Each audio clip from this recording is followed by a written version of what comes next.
Ancheri baby വധക്കേസിൽ മന്ത്രി M M മണി സമർപ്പിച്ച വിടുതൽ ഹർജി കോടതി തള്ളി. തൊടുപുഴ അഡീഷണൽ സെഷൻസ് കോടതിയുടേതാണ് വിധി. CPIM ഇടുക്കി ജില്ലാ സെക്രട്ടറി KK ജയചന്ദ്രനെയും CITU നേതാവ് AK ദാമോദരനെയും കേസിൽ പ്രതി ചേർക്കണമെന്ന പ്രോസിക്യൂഷൻ ആവശ്യം കോടതി അംഗീകരിക്കുകയും ചെയ്തു. അഞ്ചേരി ബേബി വധക്കേസിൽ വൈദ്യുതി മന്ത്രി എം എം മണി സമർപ്പിച്ച വിടുതൽ ഹർജിയാണ് കോടതി തള്ളിയത്. മണിക്കൊപ്പം ഗൂഢാലോചനയിൽ പങ്കുണ്ടെന്ന് പ്രോസിക്യൂഷൻ ആരോപിച്ച CPIM ജില്ലാ സെക്രട്ടറി, CITU മുൻ ജില്ലാ സെക്രട്ടറിയായിരുന്ന AK ദാമോദരൻ എന്നിവരെ കൂടി പ്രതിപട്ടികയിൽ ഉൾപ്പെടുത്താൻ കോടതി ഉത്തരവിട്ടു. KK ജയേന്ദ്രൻ, AK ദാമോദരൻ എന്നിവർ യഥാക്രമം 5ഉം 6ഉം പ്രതികളായാണ് പ്രതിപട്ടികയിൽ ഉൾപ്പെടുത്തിയിരിക്കുന്നത്. അടുത്ത മാസം 24-ന് കേസ് പരിഗണിക്കുമ്പോൾ എല്ലാ പ്രതികളും കോടതിയിൽ ഹാജരാകണമെന്നും കോടതി നിർദ്ദേശിച്ചിട്ടുണ്ട്. പ്രോസിക്യൂഷൻ വാദം അംഗീകരിച്ച കോടതി സ്വാധീനത്തിന് വഴങ്ങിയില്ലെന്ന് തെളിയിച്ചതായി വാദിഭാഗത്തിന് വേണ്ടി ഹാജരായ അഭിഭാഷകൻ പ്രതികരിച്ചു. എന്നാൽ വിധിയെ നിയമപരമായും രാഷ്ട്രീയമായും നേരിടുമെന്ന് പ്രതിപട്ടികയിൽ ചേർക്കപ്പെട്ടവരും വ്യക്തമാക്കി. കോടതി വിധി താഴെ ഒരു കോടതി വിധിച്ചു എന്നോർത്തൊന്നും എനിക്കൊരു ബേജാറുമില്ല. ഇനിയും കോടതികളില്ലേ, നിയമമുണ്ട്. നിയമപരമായും രാഷ്ട്രീയമായും ഈ കേസിനെ മുമ്പ് മുതൽ ഞങ്ങൾ നേരിടുന്നതാണ്. ഇനിയും ഞങ്ങൾ നേരിടും എന്ന കാര്യത്തിൽ യാതൊരു സംശയവുമില്ല.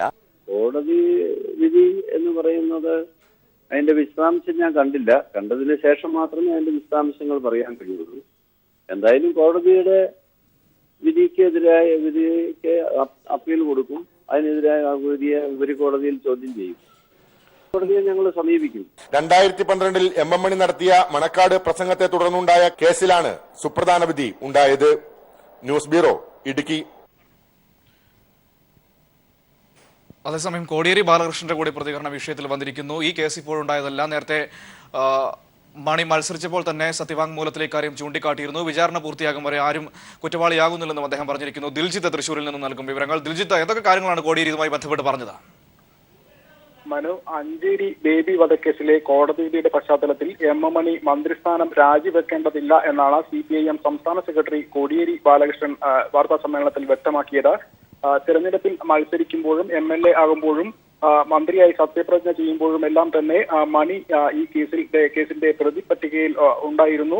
ഇത് മുൻപ് നേതൃനിരയിലുള്ള CPIM പ്രവർത്തകരെ നേതാക്കളെ കേസിൽ പെടുത്തി അവരുടെ രാഷ്ട്രീയമായി ഇല്ലായ്മ ചെയ്യുക എന്ന UDF സർക്കാരിന്റെ നയത്തിന്റെ ഭാഗമായാണ് എം എം മണി ഉൾപ്പെടെയുള്ള ആളുകളെ കേസിൽ പ്രതിയാക്കിയത്. ഈ ഒരു കേസിൽ താൻ പ്രതിയായിട്ടുണ്ട് എന്ന കാര്യം നിയമസഭയിലേക്ക് നടന്ന ഇലക്ഷനിൽ മത്സരിക്കുന്ന സമയത്ത് തന്നെ എം എം മണി സത്യവാങ്മൂലം നൽകിയിരുന്നതാണ്. അതിൽ വ്യക്തമാക്കിയിരുന്ന ഒരു സംഭവം തന്നെയാണ് ഇതിപ്പോൾ. ഈ കേസിൽ നിന്ന് തന്നെ ഒഴിവാക്കണമെന്ന് ആവശ്യപ്പെട്ടുകൊണ്ട് എം എം മണി നൽകിയിരിക്കുന്ന ഒരു ഹർജി കോടതി തള്ളുക മാത്രമാണ് ചെയ്തിരിക്കുന്നത്. അതുകൊണ്ട് തന്നെ അത്തരത്തിൽ ഒരു പ്രാധാന്യമേ അതിന് നൽകേണ്ടതുള്ളൂ.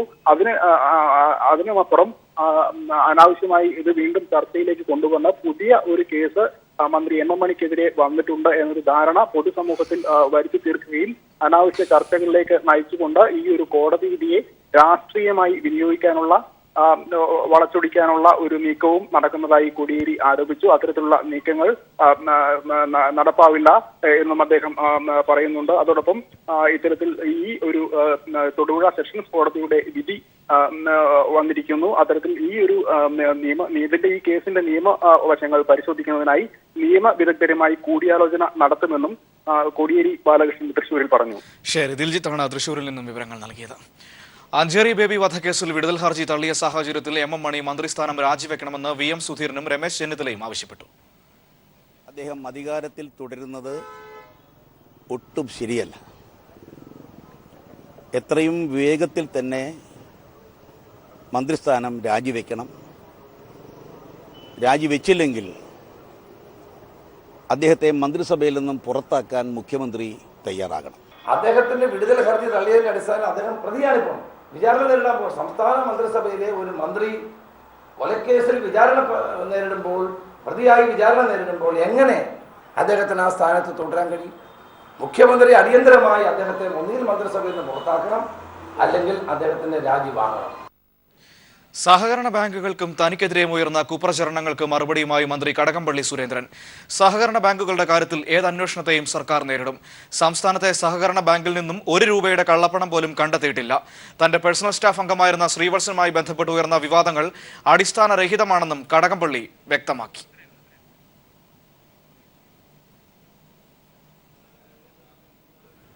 കുറച്ച് മട്ടനൊക്കെ മേടിച്ചു.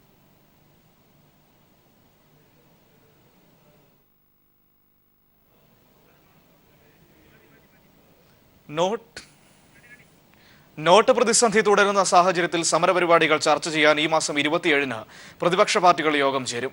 മോദിക്കെതിരായ അഴിമതി ആരോപണത്തിൽ അന്വേഷണം ആവശ്യപ്പെട്ട് കോൺഗ്രസ് പാർലമെന്റിലേക്ക് മാർച്ച് സംഘടിപ്പിക്കും. മനു ശങ്കരൻ ദില്ലിയിൽ നിന്ന് നൽകും വിവരങ്ങൾ. മനു, വിശദാംശങ്ങൾ.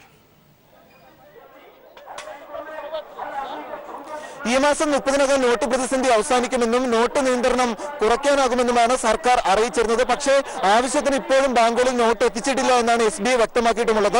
SBI ചെയർപേഴ്സൺ തന്നെ കഴിഞ്ഞ ദിവസം അറിയിച്ചിരുന്നത് കുറഞ്ഞത് 2 മാസമെങ്കിലും വേണ്ടിവരും ഇപ്പോഴുള്ള നോട്ട് നിയന്ത്രണത്തിൽ കുറച്ചെങ്കിലും ഒരു പരിഹാരം ഉണ്ടാകണമെങ്കിൽ എന്നാണ് അറിയിച്ചിരുന്നത്. ഈ സാഹചര്യത്തിൽ ഡിസംബർ 30-ന് ശേഷം സർക്കാർ മുന്നോട്ട് വെച്ചതുപോലെ പ്രതിസന്ധി പരിഹരിക്കപ്പെടാത്ത സാഹചര്യത്തിൽ ഈ പ്രക്ഷോഭങ്ങൾ ശക്തമാക്കാനാണ് പ്രതിപക്ഷ പാർട്ടികൾ സംയുക്തമായി തീരുമാനിച്ചിരിക്കുന്നത്. ഈ സാഹചര്യത്തിൽ ഈ മാസം 27-ന് പ്രതിപക്ഷ പാർട്ടികൾ സംയുക്തമായി യോഗം ചേരുന്നുണ്ട്. മമതാ ബാനർജി അതോടൊപ്പം CPM general secretary Sitaram Yechury അടക്കമുള്ളവർ യോഗത്തിൽ പങ്കെടുക്കും. സർക്കാരിനെതിരെയുള്ള സമരപരിപാടികളുമായി യോജിച്ചും എങ്ങനെ മുന്നോട്ട് പോകണമെന്ന കാര്യത്തിൽ ഒരു അന്തിമ ധാരണ ഈ മാസം 27-ന് ചേരുന്ന ഈ യോഗത്തിൽ ഉണ്ടാകുമെന്നാണ് അറിയുന്നത്. കഴിഞ്ഞ ദിവസം തന്നെ രാഹുൽ ഗാന്ധി പ്രധാനമന്ത്രി നരേന്ദ്രമോദിക്കെതിരെ അഴിമതി ആരോപണങ്ങൾ പുറത്തുവിട്ടിരുന്നു. സഹാര ബിർള ഗ്രൂപ്പിൽ നിന്ന് കോടികൾ ഗുജറാത്ത് മുഖ്യമന്ത്രിയായിരിക്കെ കൈപ്പറ്റിയെന്നാണ് ആരോപിച്ചിരുന്നത്. ഇക്കാര്യത്തിലൊരു സ്വതന്ത്ര അന്വേഷണം വേണമെന്നാവശ്യപ്പെട്ട് കോൺഗ്രസ് ദേശീയ തലത്തിൽ പ്രക്ഷോഭം നടത്തുകയാണ്. പാർലമെന്റ് മാർച്ച് കോൺഗ്രസ് നടത്തുകയാണ്. അല്പസമയങ്ങൾക്കകം തന്നെ ഈ മാർച്ച് ആരംഭിക്കും. ദില്ലി പ്രദേശ് കോൺഗ്രസ് കമ്മിറ്റിയുടെയും അതോടൊപ്പം കോൺഗ്രസ് ദേശീയ നേതാക്കളും ഈ പ്രക്ഷോഭത്തിൽ പങ്കെടുക്കും എന്നാണ് അറിയിച്ചിട്ടുള്ളത്. എന്തായാലും സർക്കാരിനെതിരെയുള്ള പ്രതിപക്ഷ പാർട്ടികളുടെ പ്രക്ഷോഭം ശക്തമായി വരുന്നു എന്നാണ് മനസ്സിലാക്കുന്നത്. ഈ ഡിസംബർ 30-നകം സർക്കാർ മുന്നോട്ട് വെച്ചതുപോലെ പ്രതിസന്ധി അവസാനിക്കാൻ സാധ്യതയില്ല എന്നാണ് വിദഗ്ധരും വിലയിരുത്തുന്നത്. ശരി. മനു ശങ്കരനാണ് ദില്ലിയിൽ നിന്നും വിവരങ്ങൾ നൽകിയത്. ദേശീയ സംസ്ഥാന പാതയോരത്തെ മദ്യശാലകൾ മാറ്റിസ്ഥാപിക്കാനുള്ള നടപടികൾ ബിവറേജസ് കോർപ്പറേഷൻ ആരംഭിച്ചു. പാലക്കാട് കൊടുവായൂരിലെ ബെവ്ക ഔട്ട്ലെറ്റ് ഏത്തന്നൂരിലേക്ക് മാറ്റി. സുപ്രീം കോടതി വിധിയുടെ പശ്ചാത്തലത്തിൽ 110 മദ്യവിൽപ്പനശാലകൾ 1 മാസത്തിനകം മാറ്റിസ്ഥാപിക്കുമെന്ന് ബെവ്ക അറിയിച്ചു. ദേശീയ സംസ്ഥാന പാതകളിൽ പ്രവർത്തിക്കുന്ന മദ്യവിൽപ്പനശാലകൾക്ക് സുപ്രീം കോടതി നിരോധനം ഏർപ്പെടുത്തിയതോടെയാണ് ബീവറേജസ് കോർപ്പറേഷൻ നടപടികൾ ആരംഭിച്ചത്. ബെവ്കോയുടെ 270 മദ്യവിൽപ്പന കേന്ദ്രങ്ങളിൽ 110 മാറ്റിസ്ഥാപിക്കണം. പാലക്കാട് കൊടുവായൂരിലുള്ള ഔട്ട്ലെറ്റ് കഴിഞ്ഞ ദിവസം ഏത്തന്നൂരിലേക്ക് മാറ്റി. മറ്റിടങ്ങളിൽ ആവശ്യമായ സ്ഥലം കണ്ടെത്താൻ ഉദ്യോഗസ്ഥർക്ക് ബീവറേജ് കോർപ്പറേഷൻ നിർദ്ദേശം നൽകി കഴിഞ്ഞു. പ്രാദേശികമായി ഉയരുന്ന എതിർപ്പൊഴിവാക്കി അനുയോജ്യമായ സ്ഥലം കണ്ടെത്താനുള്ള നടപടികളാണ് ആരംഭിച്ചിരിക്കുന്നത്. 1 മാസത്തിനകം എല്ലാ ഔട്ട്ലെറ്റുകളും മാറ്റിസ്ഥാപിക്കാനുള്ള ശ്രമത്തിലാണ് ബെവ്കോ അധികൃതർ. കൺസ്യൂമർ ഫെഡിന്റെ 36 മദ്യവിൽപ്പന കേന്ദ്രങ്ങളിൽ പകുതിയിലേറെയും മാറ്റിസ്ഥാപിക്കേണ്ടതായിട്ടുണ്ട്. ഇതിനുള്ള നടപടികളും വരും ദിവസങ്ങളിൽ ഉണ്ടാകും. കൂടാതെ 400ഓളം ബിയർ വൈൻ പാർലറുകളെയും 10 പഞ്ചനക്ഷത്ര ഹോട്ടലുകളെയും സുപ്രീം കോടതി വിധി ബാധിക്കും. ഇവർക്ക് ഇവ മാറ്റിസ്ഥാപിക്കുക എളുപ്പമല്ല. അതുകൊണ്ട് തന്നെ കൂടുതൽ ബിയർ വൈൻ പാർലറുകൾക്ക് പൂട്ടുവീഴാനാണ് സാധ്യത. ദേശീയ സംസ്ഥാന പാതയോരത്ത് പ്രവർത്തിക്കുന്ന മദ്യശാലകൾക്ക് 2017 മാർച്ച് 31-ന് ശേഷം ലൈസൻസ് പുതുക്കി നൽകരുതെന്നാണ് ചീഫ് ജസ്റ്റിസ് അധ്യക്ഷനായ ബെഞ്ച് സംസ്ഥാനങ്ങളോട് ആവശ്യപ്പെട്ടിരിക്കുന്നത്. കോടതി വിധി നടപ്പാക്കാനാവശ്യമായ നടപടികൾ സ്വീകരിക്കുമെന്ന് എക്സൈസ് മന്ത്രിയും വ്യക്തമാക്കിയിരുന്നു. News bureau, Palakkad. APL BPL വ്യത്യാസമില്ലാതെ എല്ലാവർക്കും റേഷൻ വിതരണം ചെയ്യുമെന്ന് മന്ത്രി G സുധാകരൻ പറഞ്ഞു. ആലപ്പുഴയിൽ ദേശീയ ഉപഭോക്തൃ ദിനാചരണത്തിന്റെ സംസ്ഥാനതല ഉദ്ഘാടനം നിർവഹിക്കുകയായിരുന്നു മന്ത്രി. റേഷൻ വിതരണം അട്ടിമറിക്കാൻ നിക്ഷിപ്ത താൽപര്യക്കാർ ശ്രമിക്കുന്നുവെന്നും സുധാകരൻ അഭിപ്രായപ്പെട്ടു.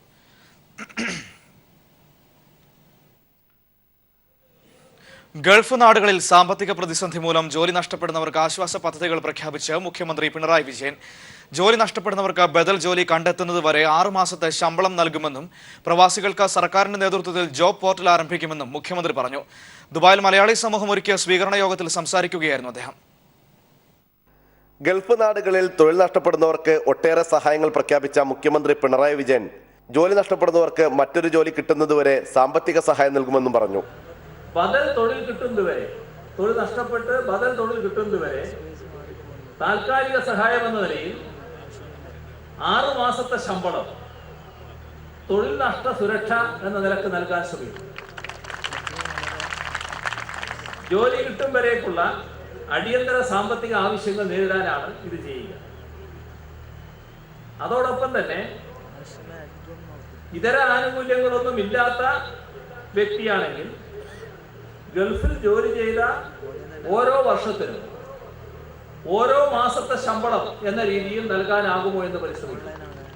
ഗൾഫ് നാടുകളിൽ മരണപ്പെടുന്ന നിർധനരുടെ മൃതദേഹങ്ങൾ സർക്കാർ ചെലവിൽ നാട്ടിലെത്തിക്കും. ഉദ്യോഗാർത്ഥികളെ ചൂഷണം ചെയ്യുന്ന റിക്രൂട്ടിംഗ് ഏജൻസികൾക്കെതിരെ ശക്തമായ നടപടികൾ സ്വീകരിക്കുമെന്നും മുഖ്യമന്ത്രി പറഞ്ഞു.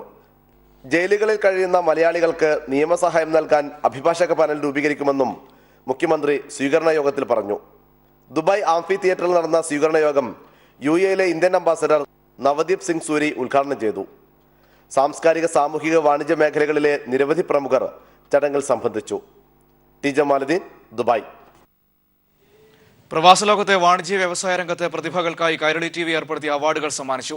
ദുബായിൽ നടന്ന ചടങ്ങിൽ മുഖ്യമന്ത്രി പിണറായി വിജയനാണ് മലയാളം കമ്മ്യൂണിക്കേഷൻസ് ലിമിറ്റഡ് ചെയർമാൻ മമ്മൂട്ടിയുടെ സാന്നിധ്യത്തിൽ അവാർഡുകൾ വിതരണം ചെയ്തത്. ദുബായ് സ്റ്റേഗൻബർഗർ ഹോട്ടലിൽ നടന്ന പ്രൗഢഗംഭീരമായ ചടങ്ങിലാണ് Kairali TV NRI business entrepreneur അവാർഡുകൾ സമ്മാനിച്ചത്. വാണിജ്യ വ്യവസായ രംഗത്തെ മികവിന് Lulu group executive director MA അഷ്റഫിലേക്ക് മുഖ്യമന്ത്രി Pinarayi Vijayan golden achievement award നൽകി.